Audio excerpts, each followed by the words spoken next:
हाँ जी, अभी मैं बात कर रहा हूँ क्लास 10 सीबीएसई के उन दोस्तों से जिन लोग अभी 11 में जाने वाले हैं बोर्ड एग्जाम्स 2023 देकर। ठीक है, आप लोगों का या आपके पेरेंट्स का एक कॉमन क्वेश्चन जो निकल कर आया है वो है कि सर, मैथ्स जब हम लोग लेने का डिसाइड कर रहे हैं तो हमें क्लास 11 12 के लिए ऑप्शन दिया जा रहा है between pure mathematics and applied mathematics या simply mathematics and applied mathematics. Sir क्या लेना चाहिए एंड डिफरेंस क्या है? तो आइए दोस्तों सिंपल में समझते हैं कि फर्क क्या है। सबसे पहला क्वेश्चन जो स्टूडेंट का आता है वो आता है कि सर पहले ये बताइए कि इजी कौन सा है। देखिए, नॉर्मली तो हम लोग टीचर्स लोग किसी भी एक सब्जेक्ट का फेवर में बोलने से डरते हैं, बट अगर आप लोग सिंपल लैंग्वेज में पूछना चाहते हो कि इजी क्या है, मैं बता दूं आपको अप्लाइड मैथ्स। लेकिन एक मिनट, इसके पहले कि आप लोग कोई कंक्लूजन पे जंप करें, दोनों सब्जेक्ट का फर्क समझते हैं, कौन कहाँ कैसे यूज होगा वो समझते हैं। ठीक है ना? देखिए, सबसे पहला डिफरेंस प्योर और अप्लाइड मैथ्स के बीच में होता है कि प्योर मैथ्स के अंदर आपका ट्रिगोनोमेट्री होता है और ट्रिगोनोमेट्री एक मेजर पोर्शन होता है। मतलब आप ऐसा मान के चल सकते हैं कि चाहे आप 11 में हो या 12 में, अगर आपके पास प्योर मैथमेटिक्स है तो 25 to 30% मार्क्स ट्रिगो को दे दीजिए आप प्योर मैथ्स में। अप्लाइड मैथ्स के जो बच्चे हैं वो सबसे पहले जो उनको एडवांटेज मिलता है वो बच जाते हैं ट्रिगो करने से। ट्रिगो नहीं है अप्लाइड मैथ्स, ट्रिगो नहीं है अप्लाइड मैथमेटिक्स। तो सर ये निकल कर आया first difference. Second difference, what about other chapter sir?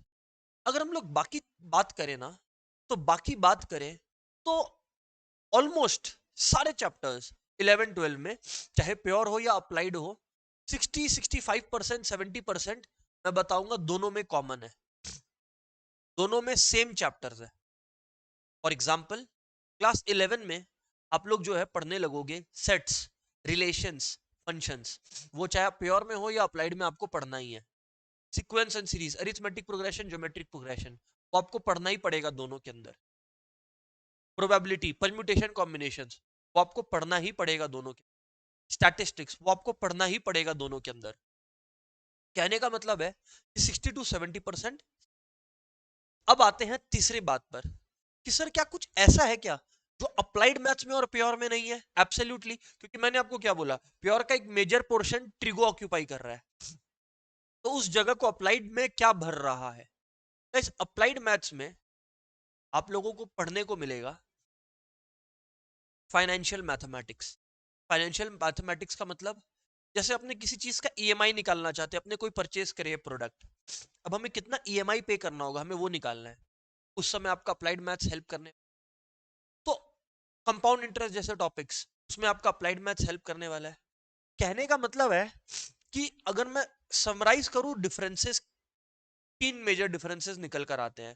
पहला, प्योर में ट्रिगो है, अप्लाइड में ट्रिगो नहीं है। दूसरा, अप्लाइड में फाइनेंशियल मैथमेटिक्स है, प्योर मैथ्स में फाइनेंशियल मैथमेटिक्स नहीं है।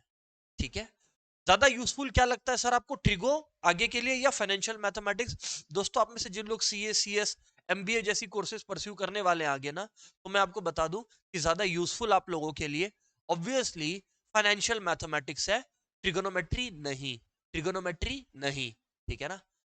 थर्ड पॉइंट, थर्ड डिफरेंस जो साफ साफ सामने निकल कर आता है, वो आता है, थर्ड डिफरेंस नहीं बोलूंगा, थर्ड कॉमनैलिटी, कि मेजॉरिटी चीजें दोनों में सेम है, 60 to 70%। उस अकॉर्डिंग डिसीजन लीजिए। अगर मैं बताऊं आपको, आप ऐसे स्टूडेंट हो जिसको आगे में सीए, एमबीए, सीएस ये सब करना है, तो उन सिलेबसेस में भी आपका अप्लाइड मैथ्स के टॉपिक्स बहुत ज्यादा है, जैसे फाइनेंशियल मैथ्स, एन्युटी, तो आपको फिर अप्लाइड मैथ्स की तरफ अपना रुझान रखना चाहिए। बट अगर आप एक ऐसे स्टूडेंट हो जिसको मैथ्स करने में मजा आता है या ट्रिगोनोमेट्री पसंद है, ठीक है ना, तो फिर you can go for pure maths.